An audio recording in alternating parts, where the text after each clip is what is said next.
Film ini dibuka dengan latar tahun 1990-an di Jepang, ketika seorang polisi tanpa sengaja menemukan sekelompok penumpang kapal karam yang terdampar di pinggir pantai. Saat mencoba memeriksa mereka, tiba-tiba polisi tersebut diserang oleh beberapa orang yang ternyata merupakan imigran gelap asal Hong Kong. Mereka berusaha melumpuhkannya dan memerintahkan yang lain segera melarikan diri dari lokasi.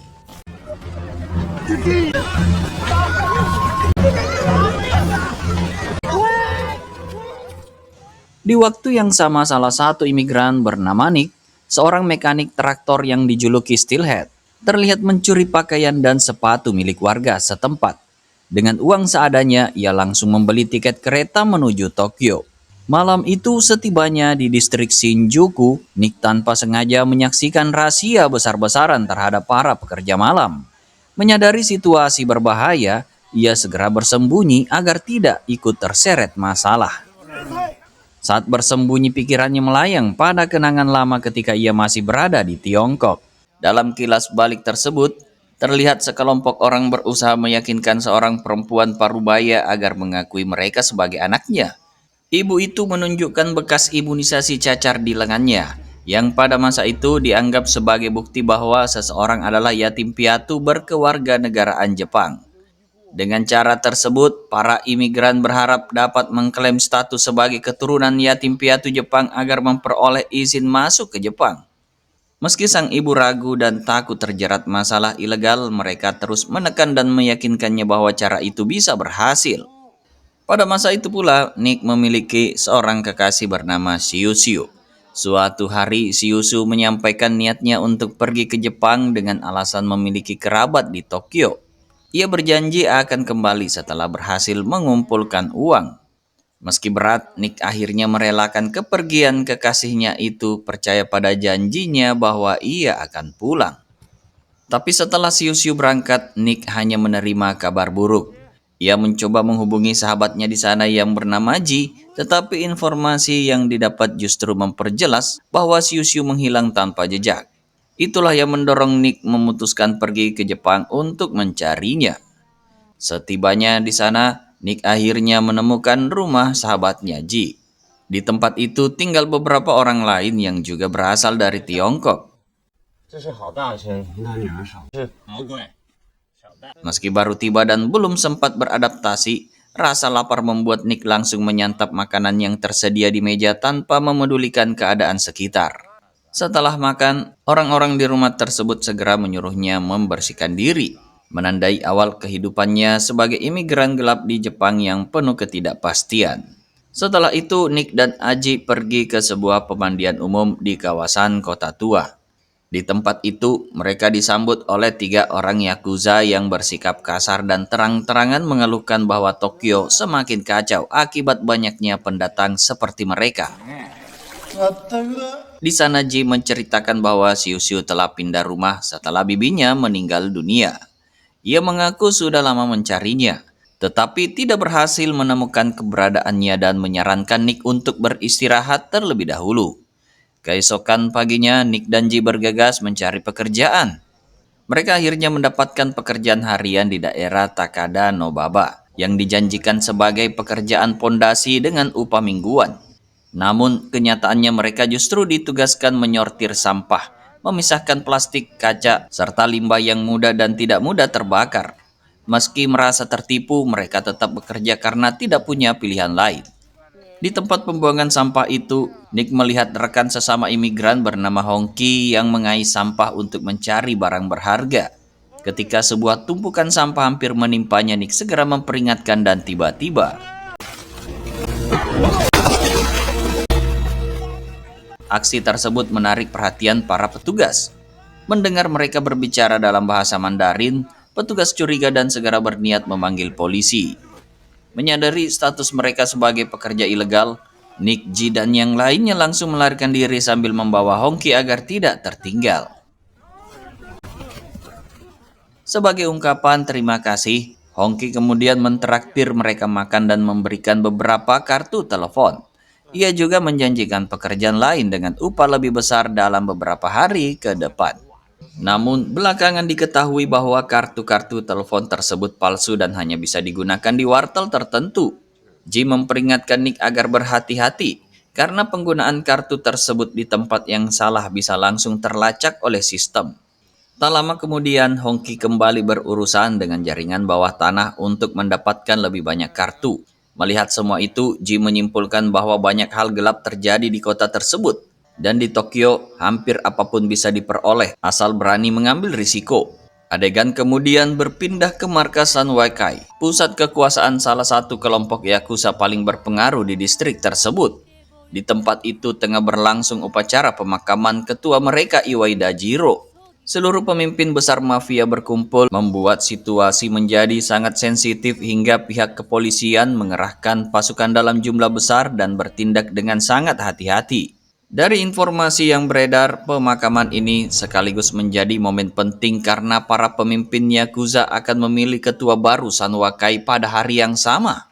Setelah proses pemungutan suara dilakukan, hasilnya diumumkan.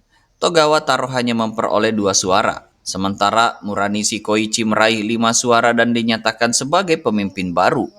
Keputusan itu jelas menimbulkan ketegangan karena Togawa Taro tampak tidak menerima kekalahannya.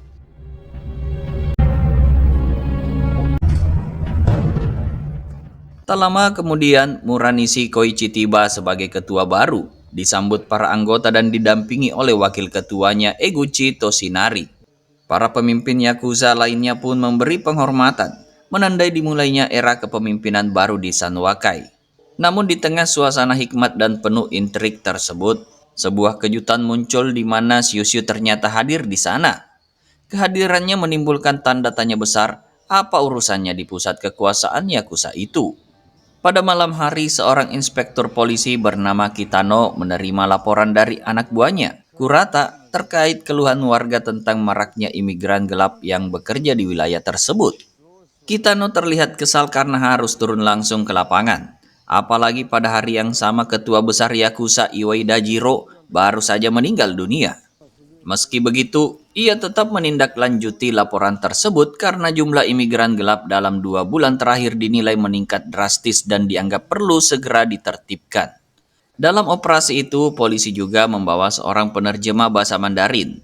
Kitano sendiri mengaku pernah mempelajari bahasa tersebut semasa kuliah, meski kemampuannya terbatas.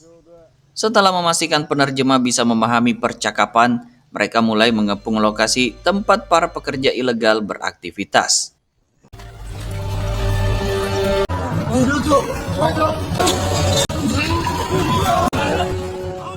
Tak lama kemudian, Nick Ji dan para imigran gelap lainnya berhasil dikepung dan ditangkap. Mereka langsung diinterogasi di tempat. Ketika ditanya soal penghasilan, terungkap bahwa upah yang mereka terima jauh di bawah standar pekerjaan sejenis, memperlihatkan jelas bahwa mereka telah dieksploitasi. Situasi semakin memanas, hingga akhirnya terjadi kericuhan. Memanfaatkan kekacauan tersebut, Nick dan beberapa imigran lain mencoba melarikan diri. Polisi segera melakukan pengejaran. Dalam kekacauan itu, Kitano yang ikut mengejar justru terpeleset dan jatuh ke dalam saluran air. Karena tidak bisa berenang, nyawanya berada dalam bahaya. Melihat kejadian tersebut, Nick menghentikan pelariannya dan justru menolong Kitano dengan mengulurkan tangan hingga sang inspektur berhasil diselamatkan. Setelah memastikan Kitano selamat, Nick segera meninggalkan lokasi dan kembali melarikan diri. Sementara Kitano hanya bisa berteriak memintanya berhenti, sekedar hanya untuk mengucapkan terima kasih. Keesokan harinya, saat berada di tengah pasar, Nick dikejutkan oleh pemandangan di mana Paman Logui yang dengan santainya mencuri peralatan golf di tengah keramaian. Ia heran karena tak satu pun orang berusaha menghentikan atau menegur. Chi kemudian menjelaskan bahwa sebagian besar toko di Jepang tidak dijaga ketat karena masyarakatnya terbiasa hidup jujur dan nyaris tak pernah mencuri. Kepercayaan itu membuat para pemilik toko mengira semua orang akan bersikap sama. Setelah itu, Nick dan Ji mengikuti Paman Laogui menuju sebuah pasar gelap. Tempat tersebut menjadi lokasi jual beli barang curian, dengan para pembelinya mayoritas berasal dari Asia Tenggara. Di sana barang-barang hasil curian seperti tas bermerek dan barang mewah lainnya diperjualbelikan dengan harga miring. Semakin sulit barang itu dicuri, semakin tinggi pula nilainya. Ji memperkenalkan Nick pada berbagai sosok di pasar itu, ada yang berasal dari Vietnam, Shanghai, Fujian, dan daerah lain. Orang-orang yang hidup di pinggiran hukum dan mampu melakukan apa saja demi uang. Di tempat itu berlaku satu hukum sederhana. Siapa punya uang, dialah yang berkuasa. Tak lama kemudian, Paman Lo menunjukkan sebuah trik kecil untuk mendapatkan rokok dari mesin hanya dengan selembar kertas. Seolah ingin menggoda Nick agar mengambil jalan pintas demi bertahan hidup. Namun Nick mengaku takut dideportasi, meski ucapan itu justru dianggap lemah di lingkungan tersebut. Ji pun segera mengajaknya pergi sebelum Nick semakin terseret. Singkat cerita, Nick akhirnya mendapatkan pekerjaan baru sebagai tukang cuci piring di sebuah kedai. Di tempat itu, seorang wanita bernama Lily menghampirinya. Melihat Nick yang tampak sangat lelah, Lily memberinya sejumlah uang agar ia bisa membeli makanan. Tak lama setelah itu, Lily pergi bersama seorang pria tua bernama Tuan Mito yang sedang mabuk. Di tengah perjalanan, mereka dicegat oleh beberapa preman yang berniat merampok. Melihat kejadian tersebut, Nick segera turun tangan dan menghadapi para preman itu hingga mereka pergi meninggalkan Lily dan Tuan Mito. Berkat keberaniannya, keduanya berhasil selamat meski Tuan Mito mengalami luka di kepala. Mereka kemudian membawanya masuk ke dalam bar untuk mengobati luka Tuan Mito. Di sana, Lily kembali berniat memberikan uang kepada Nick sebagai ucapan terima kasih. Tetapi Nick menolaknya dan bahkan mengembalikan uang yang sebelumnya ia terima. Merasa sungkan, Lily akhirnya mentraktirnya minum dan makan bersama. Ia juga mengungkapkan bahwa bar sederhana itu adalah miliknya. Tempat yang sengaja ia buka jauh dari hiruk-pikuk Kabukicho, agar orang-orang bisa minum dan menenangkan diri dari kesedihan hidupnya. Malam itu, Nick dan Lily larut dalam percakapan panjang. Lily mengaku iri pada wanita yang dicari kekasihnya hingga ke pelosok dunia, sementara dirinya merasa sulit menemukan pria baik. Nick menanggapi dengan sederhana, menyadari bahwa setiap orang memiliki masalah masing-masing. Lily pun menasihatinya agar tidak terburu-buru dalam hidup, karena orang yang tergesa-gesa seringkali mudah tersesat dari jalan yang benar. Di tengah kota, aksi protes warga pecah menentang RUU anti-Yakuza. Aparat bergerak cepat, menangkap siapapun yang dianggap menghalangi penegakan hukum. Di tengah kerumunan, muncul perdebatan tentang bagaimana mungkin organisasi mafia Jepang dapat berjalan berdampingan dengan lembaga legal. Sebuah hubungan yang meski ada, disebut panjang dan rumit untuk dijelaskan secara sederhana. Pada saat yang sama, di markas Sanwakai, Wakil Ketua Eguchi Toshinari memerintahkan seluruh cabang membakar semua dokumen dan menghentikan operasi. Ia menekankan larangan keras penggunaan kekerasan agar polisi tak memiliki alasan untuk menangkap mereka. Segalanya harus dilakukan cepat karena waktu semakin sempit. Dalam percakapannya dengan Muramichi Koichi, Ketua Yakuza Sanwakai, Eguchi menegaskan bahwa zaman telah berubah dan Sanwakai tak bisa bertahan dengan aturan lama. Ia mengusulkan perubahan radikal, meski Muramichi mengingatkan bahwa Togawa Taro dari Togawa Gumi terlalu ekstrim dan berpotensi memecah organisasi jika diperlakukan sebagai musuh. Demi menjaga keutuhan Sanwakai, Muramichi menegaskan agar Togawa Taro tidak dipancing amarahnya, dan Eguchi menyatakan memahami keputusan itu. Malam harinya di klub Formosa tempat Nick bekerja, pemilik klub Gao menyambut kedatangan Eguchi. Dari kejauhan, Nick bertanya-tanya tentang pemilik klub itu dan diberitahu bahwa Gao adalah pemimpin mafia Taiwan paling kejam di Shinjuku, sementara pria di sisinya adalah mafia Jepang. Tanpa disangka, Nick melihat tunangannya, Xiu Xiu, hadir bersama rombongan Eguchi. Saat Nick berusaha memastikan dan menghampirinya, ia ditahan oleh Ji. Xiu Xiu sempat melihat Nick, namun segera masuk ke mobil bersama Eguchi. Mobil itu melaju pergi, meninggalkan Nick yang terpaku, kecewa, dan tak percaya menyaksikan tunangannya pergi bersama pria lain. Sesampainya di rumah, Eguchi teringat pada seorang pria yang sejak tadi memandangi Xiu Xiu yang saat ini memiliki nama Jepang Yuko di klub. Ia pun menanyakan siapa orang tersebut. Yuko mengaku bahwa pria itu bernama Nick, teman sekampungnya dahulu. Namun dalam situasi seperti di klub tadi, ia tidak berani menyapanya karena takut mempermalukan Eguchi di hadapan rekan-rekannya. Mendengar itu, Eguchi menyangkal anggapan tersebut.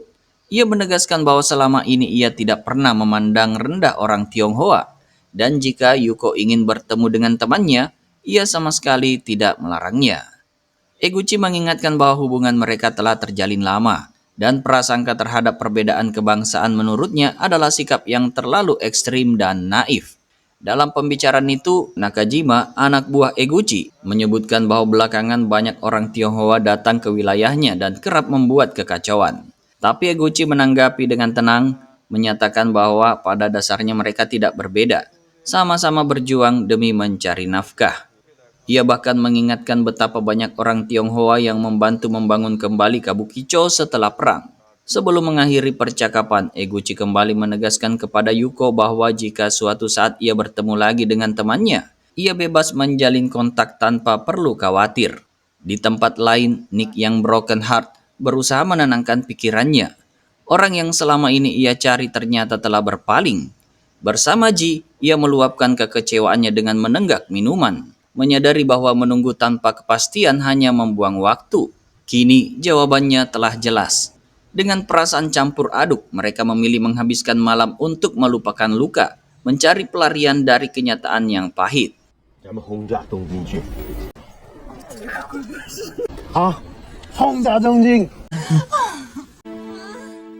Setelah itu, Nick menyadari bahwa ia tak mungkin kembali ke kehidupan lamanya. Ia merasa tak ada lagi jalan mundur. Ia ingin hidup lebih layak, mencari uang dan menjadikan dirinya legal, tanpa terus hidup di bawah bayang-bayang ketidakpastian.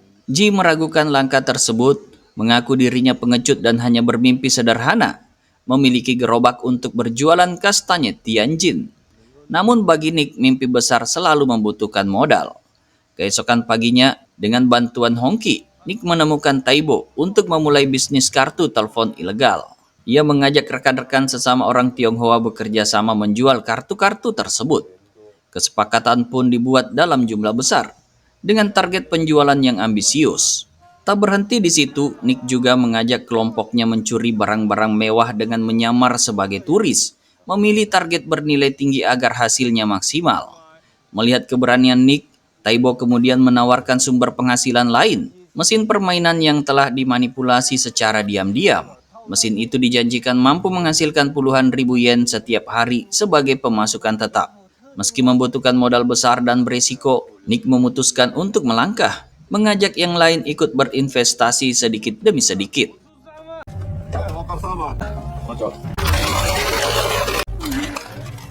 Seiring waktu, usaha Nick mulai membuahkan hasil. Hingga suatu hari, ia memberi Ji sebuah kejutan dengan memodali sebuah gerobak dorong untuk berjualan kacang kastanye. Bagi Ji, itu adalah mimpi yang akhirnya terwujud. Kesempatan hidup jujur dengan usaha sederhana yang selama ini ia dambakan. Di tengah kebahagiaan itu, terucap sebuah keyakinan. Sebagian hidup memang ditentukan oleh takdir, namun sisanya adalah hasil perjuangan. Dan kemenangan hanya akan diraih oleh mereka yang berani bertarung. Di lain waktu, Nick sedang menjual barang-barang curiannya ketika tanpa sengaja ia bertemu Lily. Pertemuan itu berlangsung santai. Nick memberikan sebuah tas kepada Lily dan menceritakan bahwa akhir-akhir ini ia mencari uang dengan berdagang barang-barang tersebut. Lily menerimanya dengan terkejut, sementara Nick meyakinkannya bahwa tas itu asli. Setelah itu, Nick mengajak Lily pulang ke tempat tinggalnya. Kedatangan Nick bersama seorang gadis langsung mengundang perhatian penghuni rumah. Mereka terkejut sekaligus menggoda Nick, mengatakan bahwa ia dan Lily terlihat sangat serasi seperti pasangan suami istri. Lily pun diperkenalkan kepada seluruh penghuni rumah, termasuk Bibi Hao yang tanpa ragu langsung menjodohkan mereka berdua. Namun suasana riuh itu membuat pemilik rumah, seorang pria tua warga Jepang, marah. Ia mengeluhkan kebisingan dan kekacauan yang sering terjadi, bahkan mengancam akan mengusir mereka dan memanggil polisi. Untuk meredakan situasi, Nick menghampiri pria tua tersebut dan memberikan sebuah jam tangan mewah sebagai permintaan maaf. Pria itu akhirnya pergi, namun tetap memperingatkan mereka agar lebih tertib, terutama soal kebersihan dan pemilahan sampah. Setelah kejadian itu, Nick menyadari bahwa mereka harus belajar bahasa Jepang agar bisa berbaur dengan masyarakat setempat dan menghindari konflik serupa.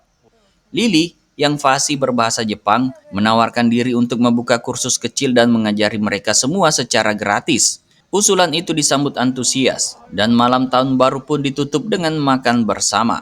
Sementara itu di tempat lain, Ji baru pulang berjualan kacang kastanye dan bertemu dengan seorang gadis Tionghoa. Mereka berbincang santai hingga ayah gadis itu muncul. Awalnya ia bersikap ramah dan bahkan mengajak Ji masuk ke tokonya. Namun di dalam, sikapnya berubah drastis. Ia menyuruh anak buahnya yang merupakan anggota Yakuza untuk menghajar Ji karena merasa tidak terima putrinya didekati. Ji dipukuli hingga babak belur dan gerobak dagangannya disita. Malam itu, teman-teman Ji di rumah mulai khawatir karena ia belum juga pulang. Tak lama kemudian, Ji muncul dalam kondisi terluka parah. Semua orang terkejut dan segera menolongnya. Ji kemudian menceritakan bahwa pelakunya adalah Pamandi, seorang perantau Tionghoa yang didukung oleh Yakuza. Mendengar hal itu, Nick langsung naik pitam. Dengan bantuan Hongki yang mengetahui lokasi toko tersebut, Nick dengan mudah menemukannya. Setibanya di sana, Nick dihadang oleh anak buah Pamandi. Situasi langsung memanas dan berujung pada perkelahian besar ketika rekan-rekan Nick datang menyusul.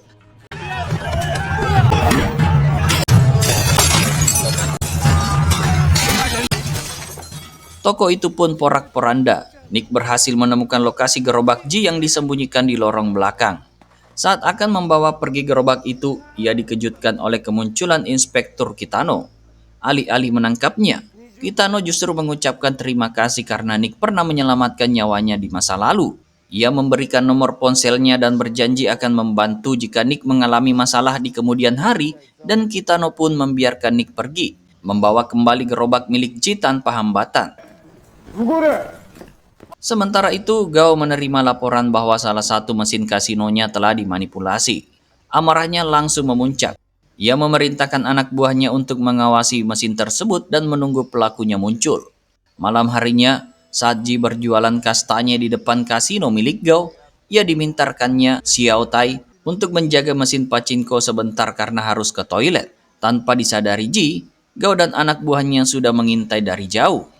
Tak lama kemudian, mereka mendatangi Ji dan menuduhnya sebagai pelaku. Ji membantah dan mengaku hanya penjual kastanye, namun Gao tidak percaya. Ji diseret dan diinterogasi dengan kasar.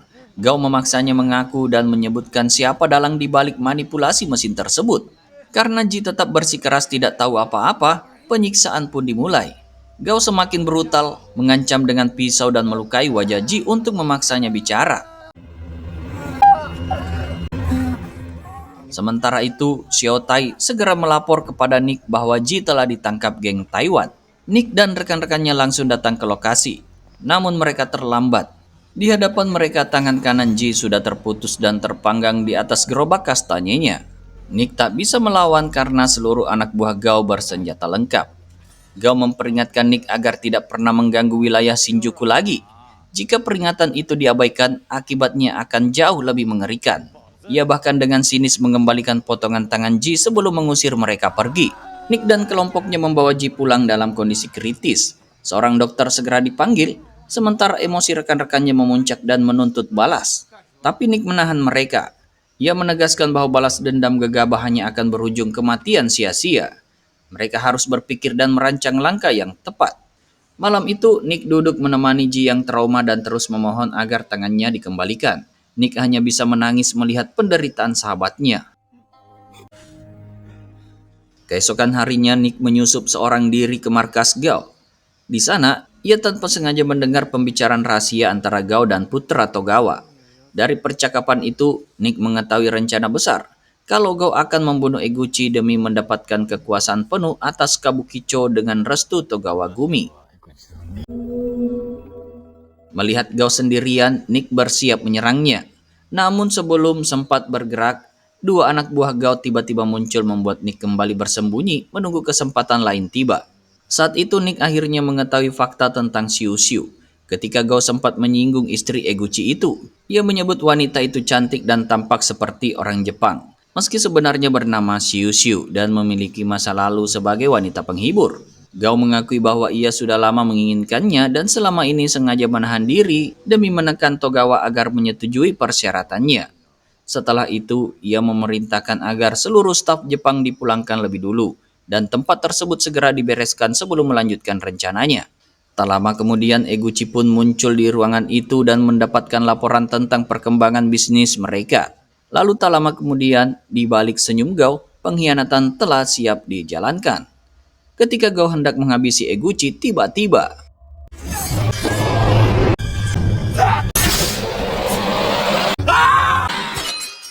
Nick memerintahkan Eguchi untuk segera kabur, sementara ia akan menahan anak buah Gao seorang diri.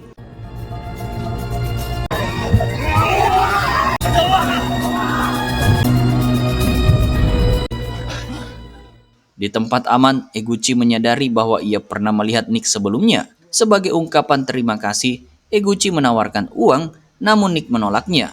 Ia hanya memastikan bahwa malam itu, setidaknya balas dendam Aji telah terbayarkan. Singkat cerita, Eguchi ternyata membawa Nick bersamanya kembali ke rumah. Kehadiran Nick membuat Xiu-Xiu salting. Ia tak menyangka pria dari masa lalunya muncul di hadapannya, kini bersama suaminya. Eguchi selamat berkat bantuan Nick, sesuatu yang segera disadari Xiu-Xiu dengan campuran rasa syok dan bersalah. Nick memastikan dirinya baik-baik saja, namun harapannya pupus sudah ketika kenyataan terungkap bahwa tunangannya kini telah menikah dan memiliki seorang anak. Nick berusaha bersikap tenang, memahami pilihan hidup Xiu-Xiu meski hatinya remuk. Nick kemudian menyampaikan kalau ia telah menyaksikan jika Gao dan kelompok Togawa lah yang telah merencanakan pembunuhan terhadapnya. Mengetahui hal itu, Eguchi pun menawarkan imbalan besar jika Nick bersedia bekerja untuknya. Tawaran itu ditolak dengan halus. Sebelum pergi, Nick hanya berpesan agar Xiu-Xiu sesekali pulang menemui ibunya, yang selalu menangisinya. Dari situ, Eguchi sepenuhnya menyadari bahwa pria yang menyelamatkannya adalah mantan kekasih istrinya. Keesokan harinya, dalam rapat internal Yakuza, anak buah Eguchi langsung menuduh Togawa sebagai dalang di balik upaya pembunuhan terhadap bosnya. Hal itu memicu ketegangan membuat Muranishi marah besar dan menghentikan mereka. Meski begitu, Togawa bersikeras membantah dan berjanji menyelidiki sendiri. Demi menjaga persatuan Sanwakai, keputusan mengeluarkan Togawa ditolak, dan Eguchi dipaksa meminta maaf karena tak memiliki bukti kuat. Tak lama kemudian, Eguchi menemui Nick ketika Lily juga berada di sana. Setelah situasi dijelaskan, Eguchi mengajukan permintaan ekstrim kalau ia ingin Nick menyingkirkan dua tokoh besar Yakuza, Togawa dan Muranishi sendiri. Nick mempertanyakan alasannya, namun akhirnya setuju dengan syarat ia memperoleh status legal di Jepang dan wilayah kekuasaan geng Taiwan. Kesepakatan pun terjadi. Dengan dingin dan efisien, Nick membunuh Muranishi. Kematian itu sengaja diarahkan agar tampak sebagai ulah Togawa, memicu perang besar antar geng. Kekacauan melanda Shinjuku, warga sipil terancam, dan polisi kewalahan menghadapi eskalasi konflik. Di tengah kekacauan itu, Nick memanfaatkan situasi. Ia mendatangi Togawa dan mengeksekusinya tanpa ragu, mengakhiri perang dengan caranya sendiri. Setelah dua tokoh utama tumbang, polisi divisi kejahatan terorganisir turun tangan, mencatat kedekatan Eguchi Nakajima dan Muranishi, sehingga menduga kalau Eguchi adalah dalang dari penyerangan dua tokoh ini. Keesokan harinya, Inspektur Kitano diam-diam mengintai pertemuan rahasia Yakuza. Para sesepuh berkumpul untuk menentukan penerus klan setelah kematian Muranishi dan Togawa. Dipimpin Haraoda, mereka sepakat menghentikan dendam dan mengamankan kepentingan bisnis. Politik, uang, dan kejahatan dianggap satu kesatuan yang tak terpisahkan. Keputusan besar pun diambil. Eguchi resmi diangkat sebagai ketua Sanwakai. Sementara itu, Kyohei ditetapkan sebagai penerus Togawa Taro dan tetap menguasai wilayah lama. Dari kejauhan, Kitano terkejut melihat Nick berdiri di sisi Eguchi, kini sebagai orang kepercayaannya. Tak lama setelah itu, Eguchi menyerahkan wilayah Shinjuku kepada Nick. Nakajima menentang keras keputusan tersebut, namun Eguchi bersikukuh. Baginya, Nick adalah penyelamat sekaligus umpan hidup bagi sisa musuh Togawa. Keputusan itu final. Nakajima pun menyerahkan wilayahnya tersebut. Meski dengan kebencian terbuka, Nick mengabaikannya dan segera mengambil alih Shinjuku.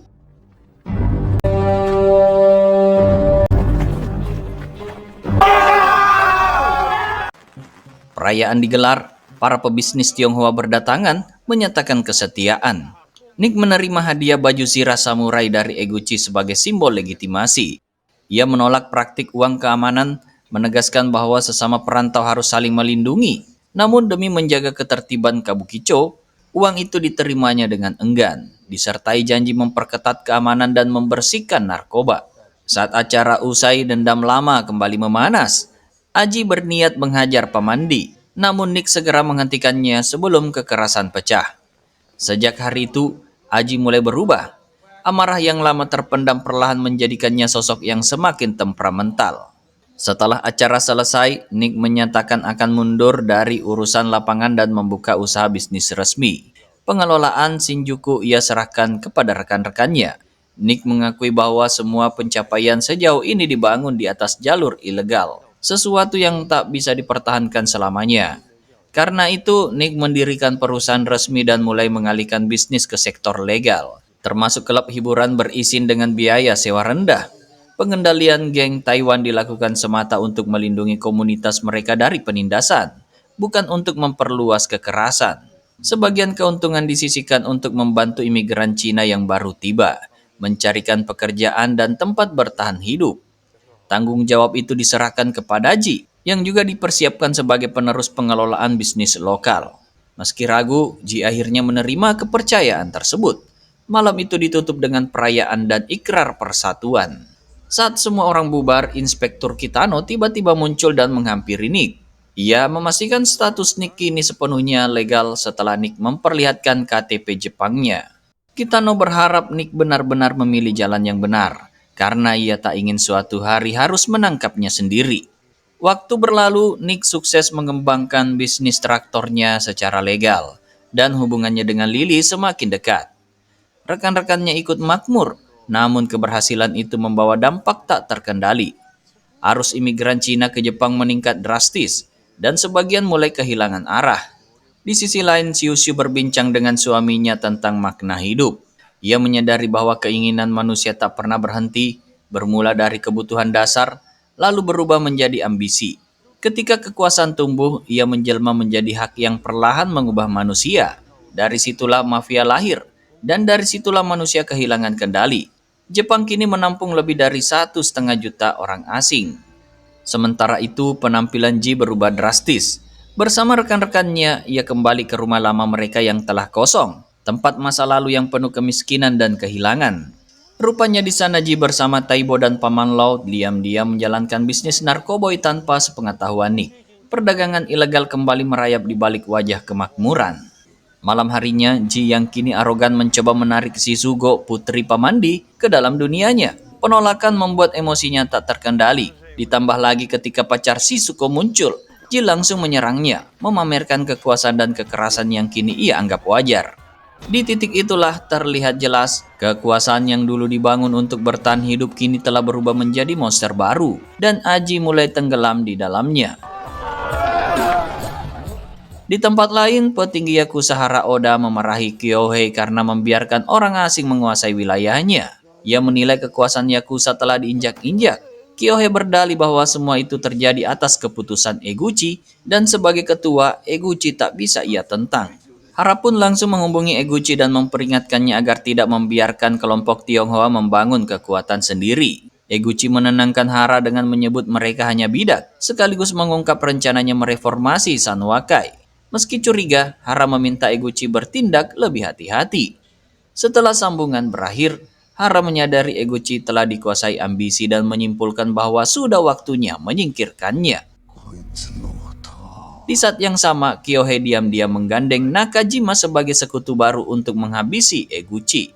Tak lama kemudian, Inspektur Kitano mendatangi Nick di kantornya. Ia membawa berkas kriminal yang menunjukkan bahwa kelompok Shinjuku telah teridentifikasi sebagai Kataogumi, geng asing terbesar di Jepang, dengan jaringan bisnis mencakup Roppongi, Aoyama, dan Shibuya.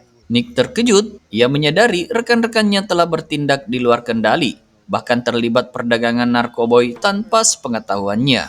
Kitano menegaskan bahwa orang kepercayaan Nick, Aji, diduga bekerja untuk kepentingan Eguchi. Nick berjanji akan menghentikannya, namun meminta waktu. Kitano memperingatkan bahwa hukum tak menunggu siapapun, meski membuka peluang membantu jika Nick mampu menemukan bukti melawan Eguchi. Sebelum pergi, Kitano menanyakan langsung keterlibatan Nick dalam kematian Muranishi dan Togawa, tapi Nick memilih diam. Malam harinya, Nick turun langsung ke Shinjuku untuk memastikan kebenaran. Ia mendapati sekelompok anak muda bertingkah arogan dan nyaris dipukuli. Situasi memanas hingga akhirnya Hongki datang menghentikan mereka. Barulah terungkap bahwa para pemuda itu adalah anak buah Aji, imigran gelap yang baru tiba dan bertindak semena-mena. Mereka pun dipaksa meminta maaf oleh Hongki. Di tempat itu, Nick melihat Ji bertemu langsung dengan Eguchi. Ia hendak ikut campur, namun Hongki menahannya dan menegaskan bahwa itu urusan bisnis tingkat atas. Nick mulai menyadari kenyataan pahit bahwa kelompok yang awalnya dibangun untuk bertahan hidup kini telah menyerupai triad sepenuhnya. Dan di tengah kekuasaan yang membesar, kendali perlahan lepas dari tangannya. Keesokan paginya, Lily mengajak Nick meninggalkan Jepang dan memulai hidup baru di Brasil, menjauh dari semua kekacauan.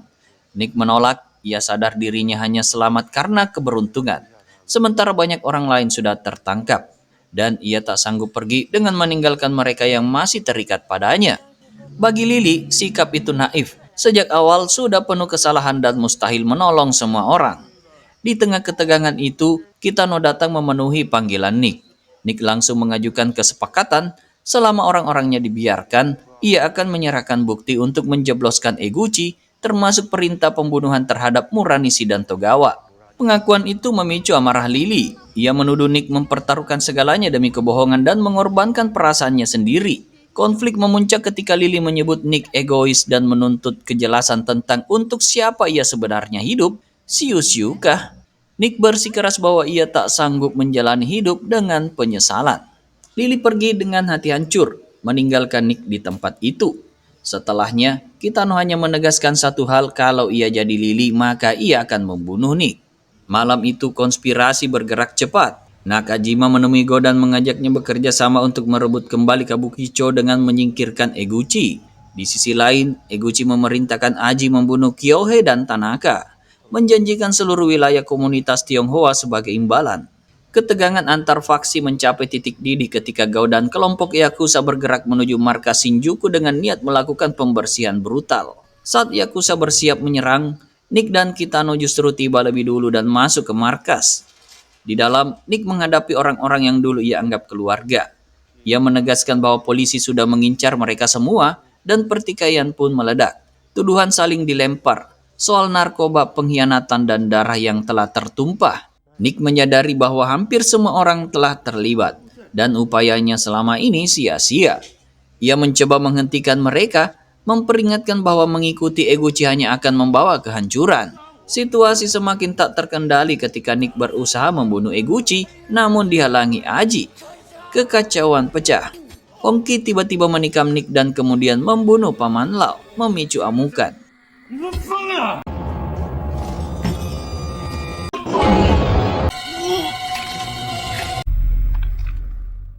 Lemparan batu dari luar menghantam Hongki hingga tewas. Dan Yakuza menyerbu masuk. Pertarungan brutal pun terjadi. Di tengah serangan, banyak yang terluka dan tewas. Aji dan Nick sama-sama terkena tusukan. Saat listrik dipadamkan Eguchi, pertarungan pun berhenti. Eguchi mencoba melarikan diri, namun tertembak oleh Nakajima dari luar. Dalam kondisi sekarat, Eguchi menyerahkan sebuah flash disk berisi seluruh informasi kejahatan kelompok Yakuza kepada Nick, sebelum akhirnya tewas. Polisi segera bergerak setelah Kitano meminta bala bantuan, sementara pertempuran masih berlangsung. Nick berhasil meloloskan diri dari kejaran polisi dan menemukan Aji yang sekarat di sebuah gudang. Aji mengakui ketakutannya dan mati di hadapan Nick, meninggalkan luka batin yang dalam. Nick lalu menghubungi Shiu-Shiu dan memperingatkannya bahwa Eguchi telah mati. Ia memintanya segera melarikan diri bersama putrinya dan menunggu Nick di stasiun Okubo. Namun rencana itu bocor. Kyohei dan Nakajima mengejar Nick ke stasiun hingga Nick pun terpojok. Beruntung Kitano tiba di lokasi. Baku tembak pecah antara polisi dan kelompok Nakajima, hingga akhirnya Kitano berhasil menembak mati Nakajima. Dalam kekacauan terakhir, Nick terluka parah dan terhanyut ke saluran bawah tanah. Di sana, ia menyerahkan flash disk kepada Kitano. Dengan napas tersisa, Nick mengatakan bahwa hutangnya telah lunas. Semua sudah impas. Ia menerima takdirnya dengan tenang, menutup perjalanan hidup yang penuh dosa, pengorbanan, dan penebusan. Dan dengan begitu film pun berakhir.